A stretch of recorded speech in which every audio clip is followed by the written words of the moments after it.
everybody doing today? Thanks for coming. I guess we'll go ahead and get started. I have some slides for you to show a little bit about me, about my work, and then we'll try to keep it as open as possible for questions, so you guys can really target the information that you're trying to get. So I'll start by going ahead and sharing the screen real quick. All right, is everybody able to see my screen okay? Thumbs up. All right, good. Great. So we're gonna go ahead and get started. These are the links to kind of find me. So if you're on Twitter, Instagram, LinkedIn, whatever your favorite platform is, just wanted to kind of put it out there in case you wanted to connect with me. I think one of the most important things about social media and the nonprofit world is making sure that you do connect and stay in touch with people. So just wanted to put that out there, and I'll put it at the end too, just so people have it. So really quickly about who I am. So I'm really glad that you guys came. I don't know how many of you guys are Jay-Z fans at all, but I'm a big fan of Jay-Z, and one of the things he always says is you could have been anywhere in the world, but you're here with me, and I appreciate that. And I know you guys could have been sleeping or working or studying or doing a lot of things. So thanks again for coming. So a little bit about my 10-year challenge. So it's been a little bit more than 10 years. I'm not gonna tell you exactly how old I am, but I wanted to kind of give you like a bookend for what I've been doing in that time. So when I graduated on the left, this is my graduation day, and this is last summer that I got featured by my college. I went to Princeton by my college's Instagram feed, which was kind of cool. So I got a chance to tell my story. So one of the things that really, just as a career advice, like even if you don't like social media or you don't plan to work in it, just in general, one of the things that I found is that when I graduated from college, you could see like one of those little camera, not even a camera phone, because we didn't really have those very much 10 years ago-ish. So it was like one of those digital cameras that I was like turning around to like make a selfie. They didn't even call it a selfie at that time, I don't think. But since then, like, Facebook was the only platform, all those platforms that kind of came into being that we use now, like as a standard thing, like Twitter, Instagram, TikTok, definitely in the last few years, they didn't exist. And so my job didn't exist. So I'll tell you a little bit about my journey and how I got to where I am, because it's something that really required a lot of patience, a little bit of luck, actually a lot of luck, and just kind of being in the right place at the right time.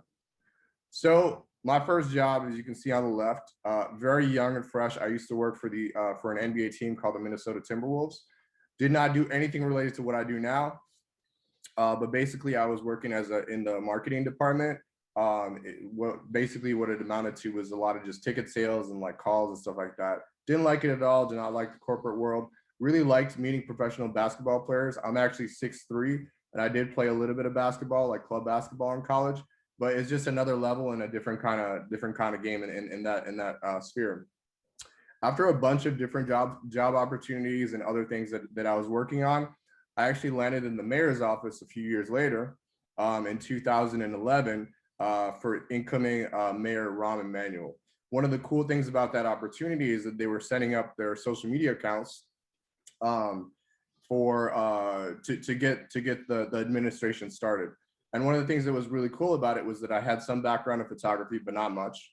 I had some base in social media, but not much. I was just happened to be a young person that was in the office. And then one thing led to another, and I ended up being the second in command at the mayor's office. Then I ended up being after that, I went to, during that time, I went to grad school at Northwestern University, the Medill School of Journalism. I studied marketing and journalism at the same time. One of the cool things about that is that it kind of gave me a base and like credentials so that I could go ahead and like advance my career. I went ahead and became the digital director at the City Colleges of Chicago, which is a city agency.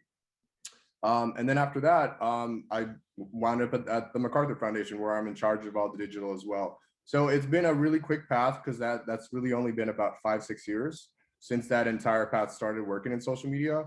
As I said, didn't exist. When I was graduating from college, could never have imagined doing this job. So it's been kind of a cool arc in that way. So I'll explain a little bit about what we're up to here. So this is just an example from City Colleges of Chicago. One of the cool things that I really like encourage folks to do is trying to bring the virtual world into the real world, because that just makes it fun for everybody and more relatable. So what we did, this is my capstone thing, this is one of my last events I did at City Colleges, is that we had like a Facebook page that we kind of put together for graduation to celebrate it, which was really cool because the key speaker turned out to be COO Sheryl Sandberg. She really loved it. She signed the Facebook page, and it was a cool thing because we had different pages that were passed around during graduation, and people took selfies and really wanted to get that experience and get that interaction in the real and digital worlds, and obviously posted on Facebook and other platforms as well. So it's kind of cool.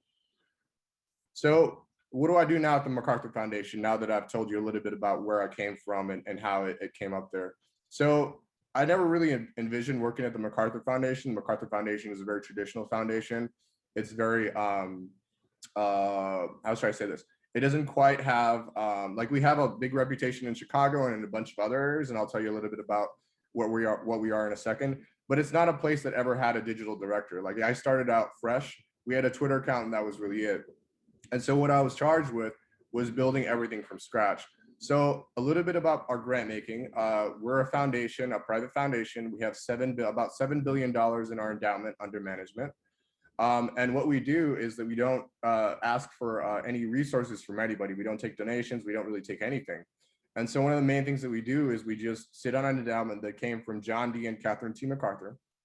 And every year we give out about 5% of the endowment, which amounts to be approximately about $300 million, a little bit less every year in order to maintain our tax status.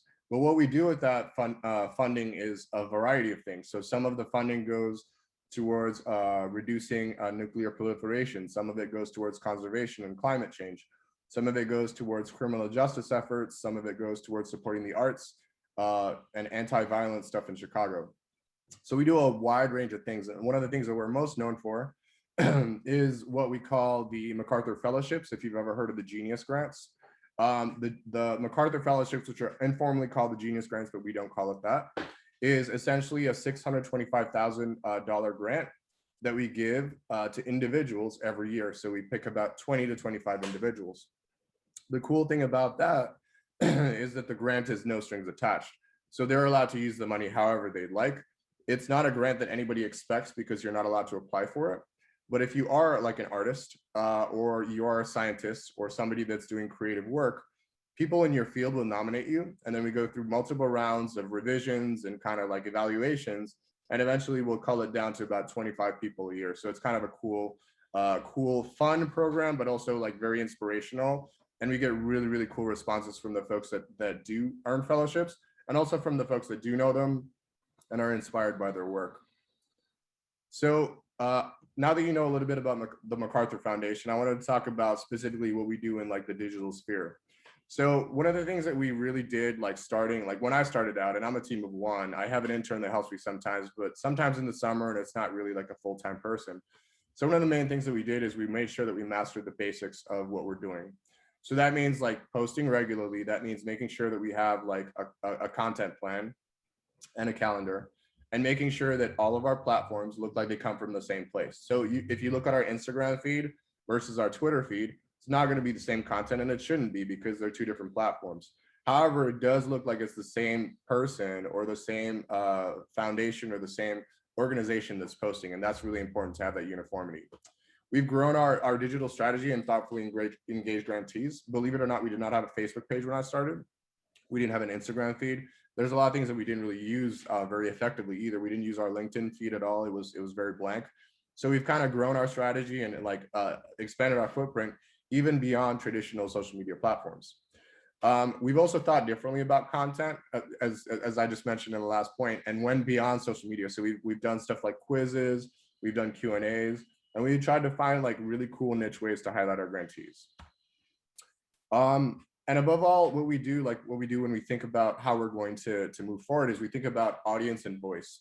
So how do we want to speak? So traditionally, the MacArthur Foundation has been, our kind of mantra was that we're serious, but we don't take ourselves too seriously. And so we've kind of like pushed a little bit on that when it comes to thinking about voice and audience, and that we've tried to be a little bit more fun and engaging, right? So that wasn't like really a thing that MacArthur initially started as when we started out 40 years ago and there wasn't social media and those kind of things. Well, we've kind of entered into that phase where we're kind of more fun and engaging in that way. So you will see emojis, you will see like fun GIFs. You will see like a lot of smiley faces and hugs, because that's not something that I think that we envisioned before, but it's more engaging and it gets people kind of activated and interested. Um, we want to be responsive and news-minded. So if there's a big announcement or something that's big in the news, whether it's good or bad, we want to respond to it. So when the Capitol riots happened on January 6th, we got to be ready to pause all of our programming, because we got to make sure that like we respect the moment and we respect where people are at, so that we're not posting and kind of like tone deaf to where people are at. As I mentioned, we're consistent and customized for each platform, so each one looks like they're meant to be, like our posts are meant to be for Instagram, but they also look like they're part of the social media family that we have. We try to be creative and enterprising, audience focused. So we try to make sure that we know exactly who we're talking to. Our audience is a little bit different than college students, so you may see different content that you're maybe used to seeing on TikTok or somewhere else. And we're also highly visual too, which is just kind of the meat and potatoes of social media these days. And we also try to be accessible and transparent. People often ask why social media, or why foundations have social media platforms, because we're not soliciting donations. We don't really need to get anything from anybody, but we're just like funding organizations and funding people. But we want to be accessible, because we actually have found out that the value of communicating and engaging is really huge, because we are able to help our grantees and the people that we support if we use our voice and kind of like flex it out there, and make sure that people know about the work that they're doing. So yeah, so this is kind of a quick browse of some of the stuff that we do post. So we post about like, we post GIFs, we post about events. We have a lot of events that are coming up throughout the year. We post a lot of video content that's connected to what we're doing. We think about content first before we think about platforms, because we want to make sure that we have the right content. And then we think about audience as well. So people often ask, like, are we going to have a TikTok account, or are we going to like open an account on like Peach or like one of these other platforms, or something else like that? And I always think like, how are we going to be strategic about it? And what people are we trying to talk to? Like, do we have people that are in our core audience that are going to be there? Like, we have to think about those things before we jump in and try new platforms. So strategy. So everything is strategically connected. So what you're seeing right now is a GIF of Elmo singing with some refugee children, right? So how is that connected to MacArthur? Why does it matter? So in the last round of our 100 and change competition, which is a $100 million competition that we have that's open, we just awarded another recipient 2 weeks ago. I'll tell you a little bit more about them. But what happened is that these guys were the winners of a $100 million grant from us, the largest grant that we've ever given out in the history of MacArthur, and one of the largest grants ever given out in the history of philanthropy. So one of the cool things about them is that they were really like a social media darling, and that they had a lot of moving content, a lot of just emotional things, a lot of good stories. So you may have seen them on 60 Minutes in a bunch of different areas. But we just were able to like use and repurpose a lot of content and use it strategically to kind of advance their work. MTM is a phrase I like to use a lot. So it's meet the moment. So one of the things that you want to do is, obviously, as I said before, you want to kind of see where people are, what people are talking about and what they're kind of interested in, and kind of match that. So this was probably like about a month and a half into, probably a month actually, because we had two different specials. A month into when people were kind of like, kind of forced to work from home. One of the things that we were curious about is how MacArthur Fellows like started working from home, because we're all like, most people are kind of relegated to working like at kitchen tables or like other places like that for their regular work. So we decided to put like a series of like, take a photo of your workspace and share it with us and see what it's like. And we got some really good responses. Some were really fun. My favorite personally was this one that I think just captures like the parenting life, which is really core to our audience, because we have a lot of people that have kids, and younger kids especially. So one of our MacArthur Fellows, who's a writer, imagine him in the middle. He's got two kids that are kind of playing on the side. And he was talking about how he had his own workspace, but at the end of the day, it kind of just all melds into having his kids. And it was kind of like a very interesting moment. So we really enjoyed featuring our fellows like that. And we really got a good reception on social media, because people were like, hey, you know what? These folks might be geniuses, but they're very much like us in many ways, because they all have kids too, and we're all kind of facing the same struggle. So it was kind of a good thing to engage our audience with. We try to use influencers as much as possible. So we were lucky enough to have John Legend be a grantee of ours. We funded his organization. And one of the things that we wrote in is that if you could do a few videos and like social media posts to make sure that we kind of reach and hit a new audience, which was really cool. So one of this, what happened here is this GIF you'll see is that he visited a jail and wanted to hear from the people that were jailed to kind of see how he could help, right? And the thing about jails, like we fund a lot of jail work, but not prison work. So jails are like the community, the place in your community that hosts a lot of people that have issues with law enforcement, right? So one of the things about jails is that jail stays are very short. So a lot of the people that he talked to, you know, had been in jail for many times, right? And you'll also find that the majority of people that are in jail are there for mental health reasons or because they can't pay a fine or something that's very basic that probably shouldn't land them in jail and disrupt their lives, right? So one of the things that really happened is that we really had a good opportunity to reach a new audience. We had a good opportunity to hear from normal people that are infected by that are affected by incarceration, and it was just something that really engaged people really well. Another influencer we had the privilege of working with is Rick Bayless. We had a really good experience with Rick Bayless in that he works for this incubator that's on the west side of Chicago called the Hatchery. And what he does is he volunteers his time to help folks that are on the west side, that are in other places of the city that are more underprivileged resource-wise, to help really like build people up and get them like skills, culinary skills specifically, so they can start their own businesses. So he was part of that video. He was in the core of it, but it was really cool because we got him to repost it to his followers and kind of reaching audiences that way. So you want to be thinking about using influencers. Sometimes influencers may not be influencers that are on the scale of like a Rick Bayless or a John Legend, but you have to think of micro influencers if you've heard of those guys. And you also have to think of the correct influencer. So if you guys know who King Batch is, King Batch would probably not be a good influencer for us because he doesn't work in the kind of space that we do. He makes a lot of funny videos that are really great and gets millions and millions of views, but it's not our audience. So we have to think about people that are interested, that are in our audience or that we want to reach out to that are like tangential to our audience that we can get to give us more mileage. I want to talk about analytics really quickly. There's like, I can do a whole session on analytics, but I really want to just drive the importance of analytics and how you think about what kind of content you post. One of the things that we looked at when I first started, is the effect of retweets. So one of the things that we didn't do before I started was we didn't really use images in our posts, right? We used a lot of hashtags, like a lot of hashtags that were general, like hashtag Chicago or hashtag jazz, which were not really useful hashtags for some of the content we were trying to get out. So one of the things that we did is we started attaching a lot more photos, a lot more visual content, and we got a huge bump in engagement. So trying stuff out is really important. Another thing that I noticed when we first started is we had like long intros. If you see the red line, it's about at 9 seconds into videos. So we had like a long video intro to like that, or sorry, a long music intro to introduce our videos. And at which point, like more than like 10%, sometimes 15% of people dropped off. So we kind of changed that. So we made sure that like we removed that intro, and then like people kind of stayed a lot longer than they would beforehand. So we're kind of using analytics. If you look at it before, people dropped off pretty quickly, but we're kind of using analytics to try to like tinker with stuff. And if stuff works, we keep it. And if it doesn't work, we try something new. You're always trying to look at like how your content is doing and trying to make it better because of that. Another use of analytics is to understand live events. So we just had a live event where we announced $100 million grant to another recipient this year in 2021. Their name is Community Solutions, and they empower people who are homeless to get back on their feet and find housing, and they're trying to end homelessness in 75 cities across the United States.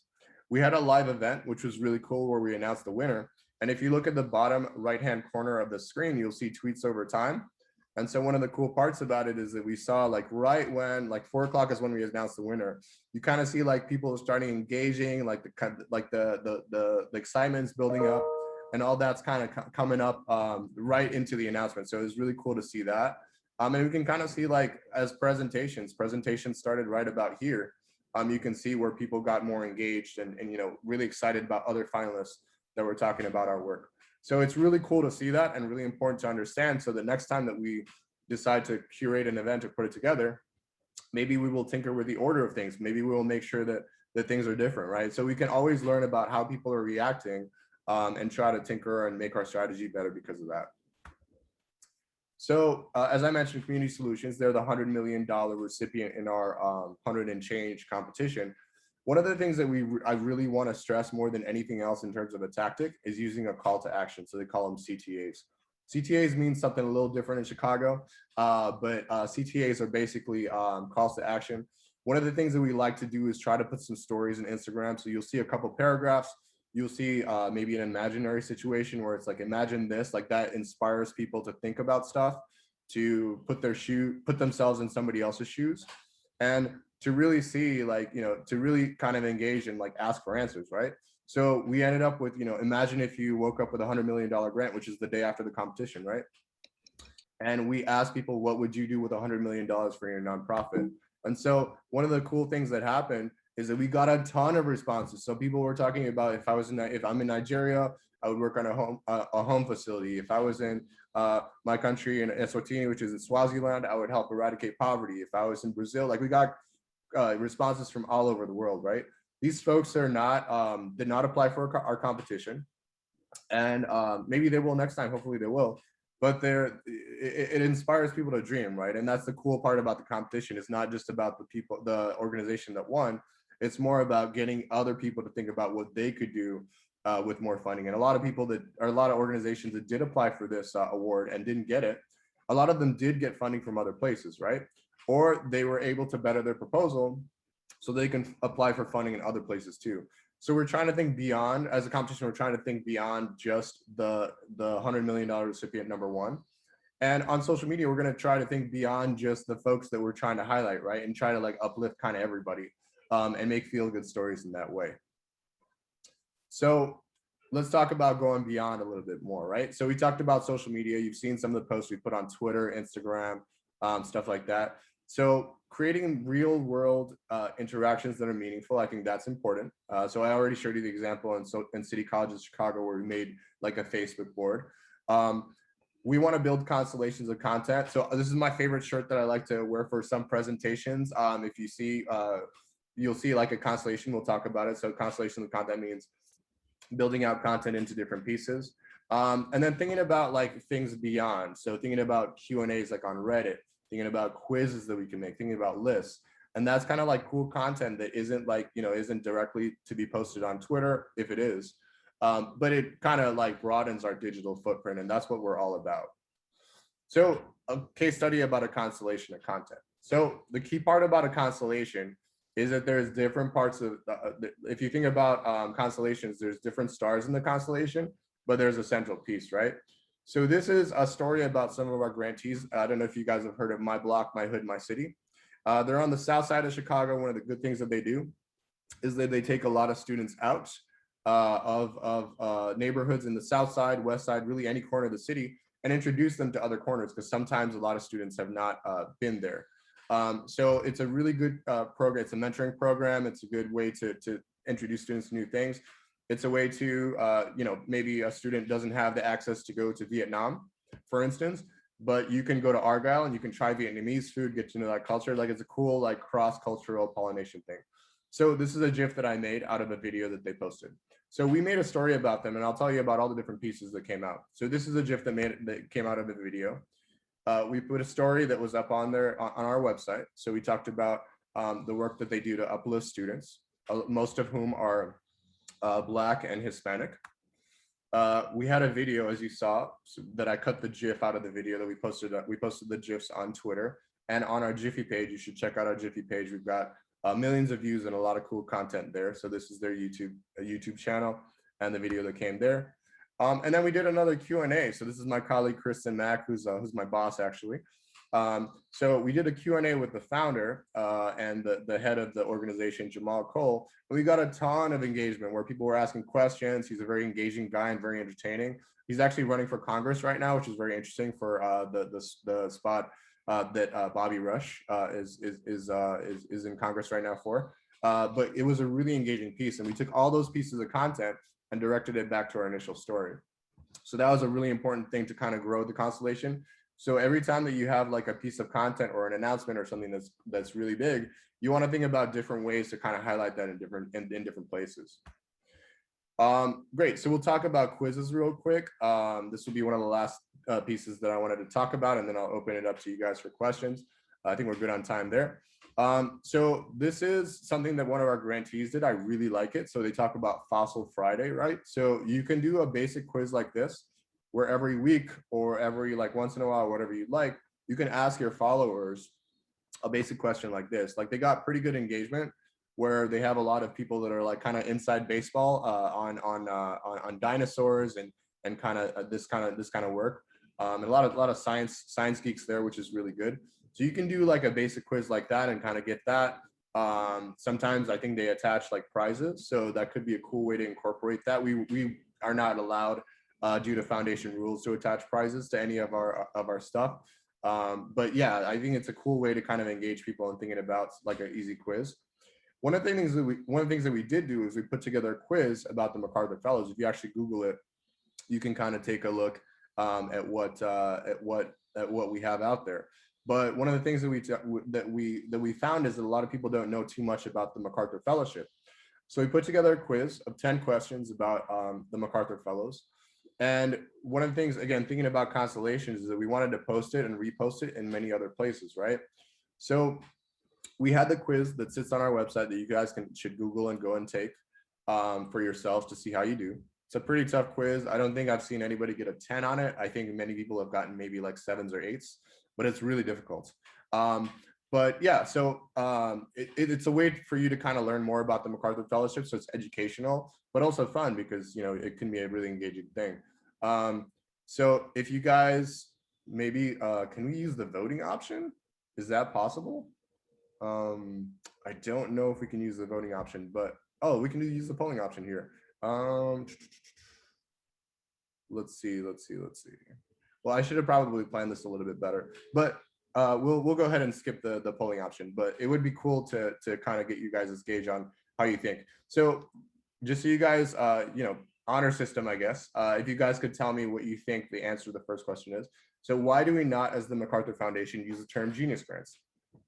Is the answer the fellowship is not a grant, the term is legally protected, the term genius is too limiting, or the MacArthur Foundation recently decided to stop trying to measure genius? So I'll give you guys like a quick second to think of it. Honor system on whether or not you got it right, because I'll reveal the answer in a second. So why don't we use the term genius grants, even though it's popularly known as the genius grant? So the answer is that the term genius is too limited, right?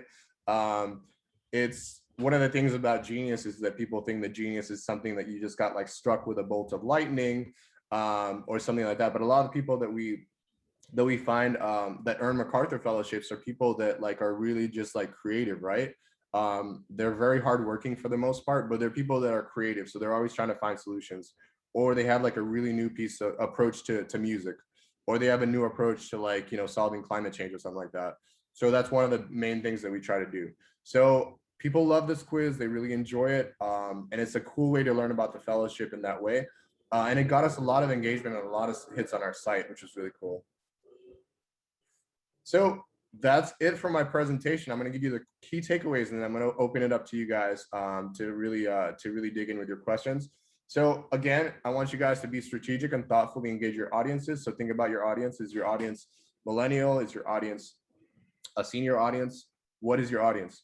Meet the moment, making sure that, you know, if there's a disaster or a tough time or something like that, that you're responsive to that and not posting your regular queue of posts. Making sure that if people are like obsessed with coronavirus, which they were and they still are, obviously, but if people are like working from home and that's like what they're thinking about, make something that like is related to working from home. Using influencers that are in your orbit, that's very important.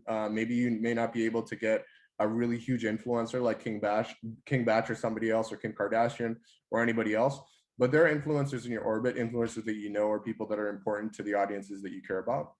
Watch your analytics and try new things. It's always important to take a look at that. Use CTAs, so calls to action. making sure that you allow people to dream in your posts, like give people a chance to engage with you and talk about your content and really leave it open. Develop constellations of content. So if you do make a video, think about how to make, you know, one extra piece of content out of the video, make a GIF out of it. Think about making a Q&A, thinking about making more pieces to add to your stars in your constellation. Make things beyond social media. So quizzes, doing Q&As, stuff like that. Q&As are really cool. I didn't get a chance to really talk about that very much, but I think the quizzes are important in terms of making things that are beyond social media because that's shareable as well. And lastly, just making it fun. Like even if you work for a serious and substantive organization like I do, I mean, people want to have fun. People want to engage. People want to think. They want to dream. Like you got to respond to that and expand that in that way. So yeah. And I also wanted to mention one more thing, take a stand. So whether you're political or not, I don't know what your passions are.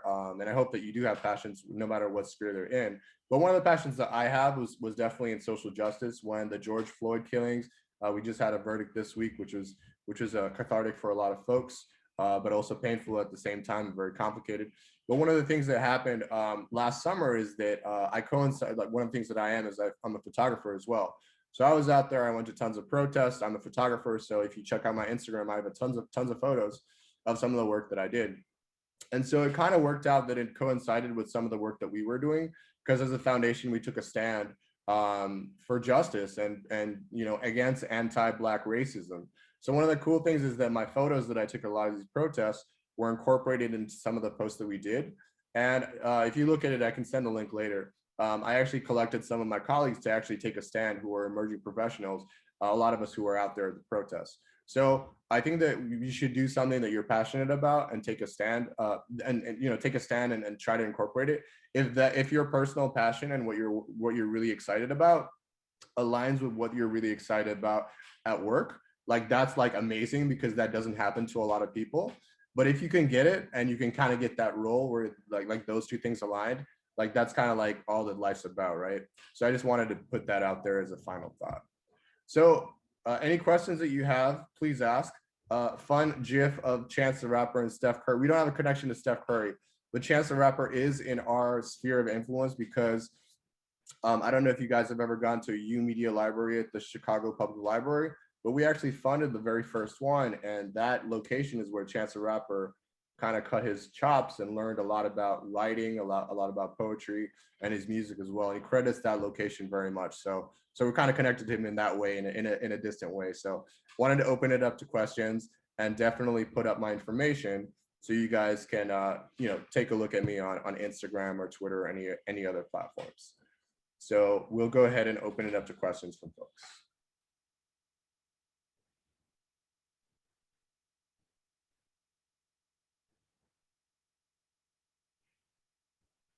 And feel free to drop questions in the chat as well. I'm happy to take any.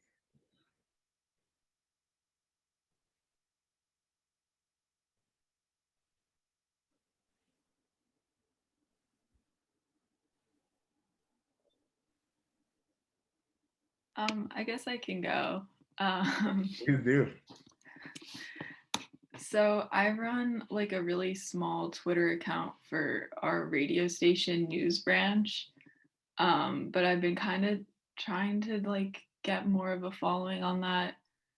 But I don't really know where to start because it's like we do mainly one thing, and that's a daily broadcast news show. But I don't know how to like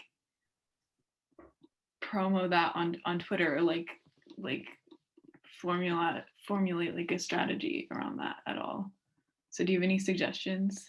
Yeah, sure. So I mean, so I would go back to what I said. Like you have to think about your audience. So who's your core audience? You know, I'm assuming it's students. I'm assuming it's people that you know. And then thinking like, you know, just going back to the basics. Like, is Twitter the right platform to get the word out? I don't know exactly, like, because I don't know your station, I don't know your content. Like, there's a lot of things that I don't know specifically about what you do. But I think that you want to start with, like, is this the right platform to start with? Like, should we be using Facebook groups where people are at? Like, do students use Facebook that much? Should we be making creative TikToks to remind people to watch, you know, on, you know, at a certain time? Should we be just using email? Like, that's another option. Is what people forget, that email is a great way to let people know about stuff? Should we be using a WhatsApp group? Like that's something that they use internationally a lot, just to remind people that, hey, you know what, in 1 hour, we're going to have this show, or this is like a key highlight after the show that you need to check out. So thinking about like beyond just like one platform, like you never want to think one platform only. That's important. And if you are resource strapped, which I know everybody's resource strapped, you don't have an unlimited time to try every single platform to see how it works. But thinking about what your main platform is that you want to post on, and then really hammering it away to hit your audience. I think that's like the most key thing that you want to do. Cool, thank you. Sure. I'm working at a place this summer called Restore Justice. That's, all about kind of reforming a lot of the prison laws in Illinois. And I'm just kind of wondering how to kind of find a way to publish things to social media in a way that people will still be able to like understand what they're saying. Because I find that when it's, about a bit more of a serious or complex topic, people might kind of like scroll past things. So how can you make something that's a little more serious and a little more complicated still be like engaging and interesting to look at? Yeah, so that's a great question, because that's like what I do every day. If you look at some of the content on MacArthur's website, a lot of it is super dense, super non-accessible. I think that a lot of inside baseball happens in the criminal justice space, because we definitely do a lot of work there, and there's a lot of briefs, a lot of like longer studies. So one of the things that you need to do is you just need to be a translator, right? So one of the things that we do is like, so for, I didn't show this example, but I think it's a good example because you can make a quiz out of it and post it as a Twitter poll, which is what we did for the last quiz that I showed you about the MacArthur Fellows. But, if you have like a report that comes out, for example, which we do periodically, say there are like 3 key takeaways, because we know that a lot of people are not going to do anything beyond like 3 key takeaways, right? Making sure that, you incorporate those in a quiz. So like, how many people are incarcerated every year in the United States was one of the questions that we had. I don't think a lot of people know the answer to that, but the answer is like tens of millions. I don't know the number off the top of my head because it's been a long time since I saw the figures, but like having that as a quiz, like people will be like, oh, I'm interested in like taking this quiz or knowing the answer or something like that. Like a key takeaway is really key. And there's you can easily make 3 or 4 questions that are key to that if you have like a study. If there's other information you're trying to convey, just try to think creatively about how to get it out, because you just know that like copying and pasting like long blocks of text, or just linking to like a study or linking to something that's longer or more substantive may not get the views. So I'm always thinking about what kind of ways can we incorporate things to make them more creative and more digestible. Making graphics can be cool if you have the time and the bandwidth and the talent. So the stat I just told you about, this, X number of people are incarcerated every year. If you make like a couple of stats, like 3 stats, and you post it on Instagram, for instance, that's another tactic to get people to like stop real quick and be like, okay, this is digestible content and good information. But just always thinking about like how to get that information out there in like a visual form that's like very engaging, or that makes people want to stop and be like, okay, I'm going to pause and take a look at this because I didn't know this, or I want to like understand more. Like, I think that's really the core of it and the key of what I would do. All right, thank you so much. Yeah, of course. Any other questions at all? What kind of work are you guys doing, apart from the last 2 examples, which are really cool? Like, what kind of other stuff are you guys doing in the world of social media that's interesting?